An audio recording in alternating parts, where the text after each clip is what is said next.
दरवाजे खुलेंगे। प्रतिबद्धता की शक्ति की एक और चमत्कारिक विशेषता ये है, आपको शुरुआत में ये जानने की जरूरत नहीं है कि आप अपना लक्ष्य कैसे हासिल करेंगे।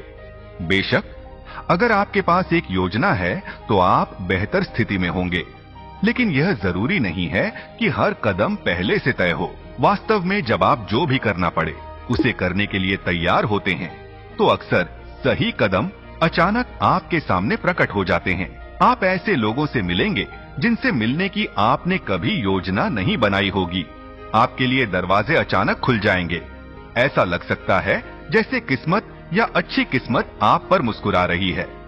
सच्चाई यह है कि आपने एक प्रतिबद्धता बनाकर और इस प्रकार अपने दिमाग को उन्हें खोजने का निर्देश देकर इन सकारात्मक घटनाओं को खुद बनाया है। यहाँ एक उदाहरण है कि कैसे मेरे लिए एक दरवाजा अप्रत्याशित रूप से खुला। 1979 में मैंने मोटिवेशनल लेख लिखना शुरू किया। मैंने सकारात्मक रवैये की शक्ति और अन्य सफलता के सिद्धांतों के बारे में सीखा था और मैं इस जानकारी को दूसरों के साथ साझा करने के लिए प्रतिबद्ध था जो इससे लाभ उठा सकते थे। लेकिन मुझे नहीं पता था कि कहां से शुरू करूं। क्या मैं अपने लेख अखबारों को भेजूं, पत्रिकाओं में जमा करूं, अपनी किताब लिखूं? नेपोलियन हिल कहते हैं, प्रयास अपना पूरा पुरस्कार तभी देता है जब कोई व्यक्ति हार मानने से इनकार कर देता है। सबसे पहले मैंने एक लेख स्थानीय न्यूज़लेटर में भेजा जो ट्रेनिंग और ह्यूमन रिसोर्सेज में शामिल लोगों के लिए था। वो लेख 1990 की गर्मियों में छपा।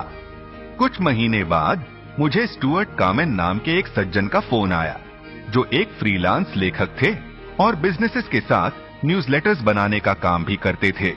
स्टुअर्ट ने कहा कि उन्होंने अपने सबसे अच्छे दोस्त के घर जाते समय मेरा लेख देखा था और वे इससे बहुत प्रभावित हुए थे। फिर उन्होंने मुझसे पूछा, क्या आपने कभी न्यूज़लेटर लिखने के बारे में सोचा है? सच कहूं तो मैंने अपना न्यूज़लेटर करने के बारे में नहीं सोचा था। हमने एक मीटिंग की व्यवस्था की और स्टुअर्ट ने समझाया कि हम कैसे एक साथ काम करके एक न्यूज़लेटर बना सकते हैं जो इन सेल्फ डेवलपमेंट कॉन्सेप्ट्स को हजारों लोगों तक पहुंचा सकता है। लगभग एक महीने बाद एटीट्यूड इज एवरीथिंग न्यूज़लेटर का पहला अंक प्रकाशित हुआ। मैंने लगभग 20 साल तक न्यूज़लेटर प्रकाशित की और इस जीवन बदलने वाली जानकारी को लाखों लोगों तक पहुंचाया। ये सब कैसे हुआ? मैं इन सिद्धांतों को दूसरों के साथ साझा करने के लिए कमिटेड था। मेरा एटीट्यूड पॉजिटिव था। मैंने लिखना शुरू किया और फिर स्टुअर्ट कामेन, एक पूरी तरह से अजनबी व्यक्ति, मेरी जिंदगी में आए। कोई जो जानता था कि मेरे सपने को कैसे हकीकत में बदला जाए। अरे वाह, कमिटमेंट का जादू, एक सावधानी का शब्द। इससे पहले कि आप अपने लक्ष्यों की ओर आसानी से बढ़ने के बारे में बहुत उत्साहित हो जाएं, मैं आपको सावधान करता हूं। कमिटमेंट के साथ भी आपके रास्ते में सब कुछ गुलाबी नहीं होगा। जिंदगी आपकी परीक्षा लेगी यह देखने के लिए कि आप अपने उद्देश्य को हासिल करने के लिए कितने गंभीर हैं।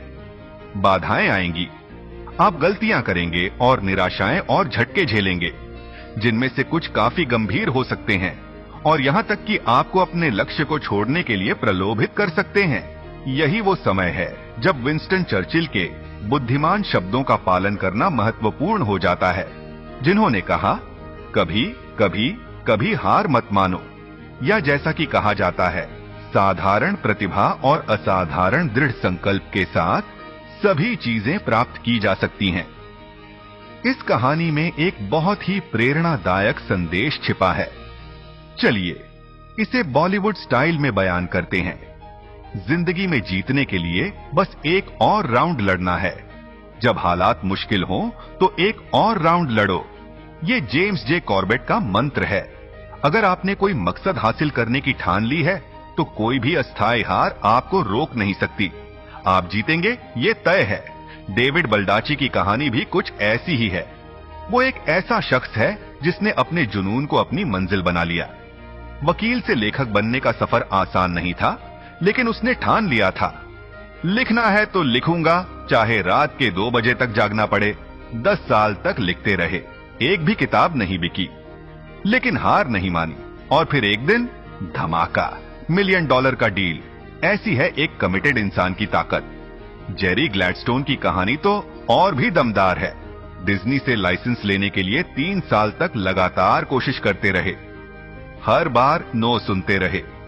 एक एग्जीक्यूटिव ने तो कह दिया, तुम कभी डिज्नी का लाइसेंस नहीं ले पाओगे। लेकिन जेरी ने हार नहीं मानी। उन्होंने सोचा, अगर ये कहते हैं कि सिर्फ मिनेसोटा या मैसाचुसेट्स में गैलरी खोल सकता हूं, तो मैं वहां तक जाऊंगा। और अगले ही दिन बॉस्टन पहुंच गए। ये है असली जुनून, ये है असली कमिटमेंट। जब आप अपने सपनों के लिए कुछ भी करने को तैयार हो जाते हैं, तब कोई भी ताकत आपको नहीं रोक सकती। तो दोस्तों, याद रखिए, हौसला बुलंद हो तो हर मंजिल छूटी है। हिम्मत न हारो, क्योंकि जीत उसी की होती है जो हार नहीं मानता। अरे वाह, ये कहानी तो सच में दिल को छू लेने वाली है। जेरी की हिम्मत और जज्बा देखकर दिल खुश हो जाता है। डिज्नी के साथ डील करने के लिए उसने जो जुनून दिखाया, वो काबिले तारीफ है। आप सोचिए, एक दिन में ही उसने बॉस्टन में दुकान खोल दी। यही है असली कमिटमेंट। रिजेक्शन के बावजूद उसने हार नहीं मानी। ये सिर्फ एक पॉजिटिव एटीट्यूड की वजह से ही मुमकिन था। और फिर बेनजामिन रोल की कहानी। 67 साल की उम्र में लॉ स्कूल से ग्रेजुएट होना और फिर 14 बार एग्जाम देना, ये कोई मामूली बात नहीं है। उनकी हिम्मत और लगन को सलाम है। जैसे उन्होंने कहा, मैं वो कॉटन पिकिंग एग्जाम पास करूंगा, चाहे कितना भी वक्त लगे।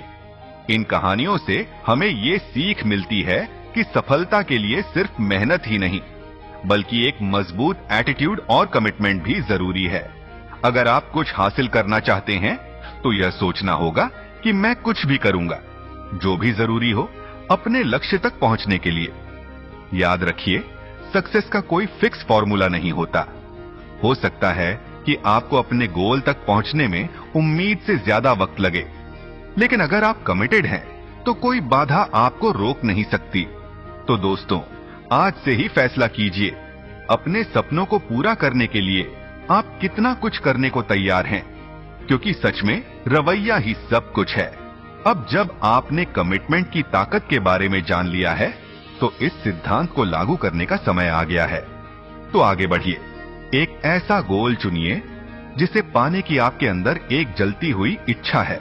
इस गोल को हासिल करने के लिए जो भी करना पड़े, उसे करने का संकल्प लीजिए।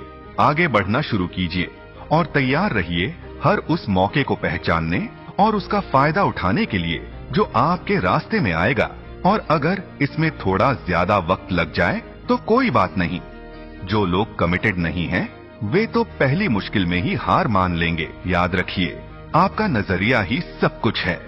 जो लोग दृढ़ संकल्प के साथ अपने लक्ष्य की ओर बढ़ते हैं, वे किसी भी बाधा को पार कर सकते हैं। अपने सपनों को जीने का यह वक्त है। अपने जज्बे को जगाइए, अपने विचारों को शक्ति दीजिए और अपने कर्मों को उड़ान दीजिए, क्योंकि जब आप पूरी शिद्दत से किसी चीज के लिए कमिट हो जाते हैं, तो पूरी कायनात आपकी मदद करने में जुट जाती है। फिर अपने लक्ष्य की ओर बढ़ते रहो और सफलता के लिए तैयार हो जाओ। सबक, अपनी समस्याओं को अवसर में बदलो। नेपोलियन हिल का कहना है कि हर मुसीबत में किसी बराबर या ज्यादा बड़े फायदे का बीज छुपा होता है। जब आप अपने जीवन में किसी समस्या या बाधा का सामना करते हैं, तो आपकी पहली प्रतिक्रिया क्या होती है? अगर आप ज्यादातर लोगों की तरह हैं, तो आपका पहला रिएक्शन शिकायत करना होगा। ये मेरे साथ ही क्यों हुआ? अब मैं क्या करूंगा? मेरे सारे प्लान्स बर्बाद हो गए। ये रिएक्शन स्वाभाविक है, लेकिन शुरुआती निराशा खत्म होने के बाद आपके पास एक चुनाव होता है। आप या तो दुख में डूबे रह सकते हैं और अपनी परिस्थिति के नेगेटिव पहलुओं पर ध्यान दे सकते हैं, या फिर आप उस समस्या से मिलने वाले फायदे या सबक को ढूंढ सकते हैं। हाँ, आप शायद कुछ समय के लिए अनसर्टेनिटी या संघर्ष का सामना करेंगे, लेकिन हर मुश्किल का एक पॉजिटिव साइड भी होता है। देखिए, एक समस्या अक्सर समस्या होती ही नहीं है।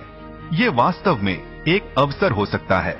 जैसे एक समस्या आपको अपने जीवन की कुछ स्थितियों में सुधार करने के लिए एक एडजस्टमेंट का मौका दे सकती है। अगर वो समस्या ना होती, तो आप कभी ये पॉजिटिव एक्शन नहीं लेते। उदाहरण के लिए, आपने शायद किसी के बारे में सुना होगा या जानते होंगे जिसने अपनी नौकरी खो दी और फिर एक सफल बिजनेस शुरू किया। अक्सर वो व्यक्ति आपको बताएगा कि अगर उसे नौकरी से निकाला नहीं गया होता तो ये नया बिजनेस कभी शुरू नहीं होता। जो एक मुसीबत के रूप में शुरू हुआ वो एक सुनहरा अवसर बन गया। या फिर उन समय के बारे में सोचिए जब आपको पूरा यकीन था कि कोई पर्टिकुलर नौकरी आपके लिए एकदम परफेक्ट है। आपका इंटरव्यू बहुत अच्छा गया था और आप ऑफर का बेसब्री से इंतजार कर रहे थे, लेकिन ऑफर कभी नहीं आया। किसी और को वो नौकरी मिल गई। आप टूट गए थे।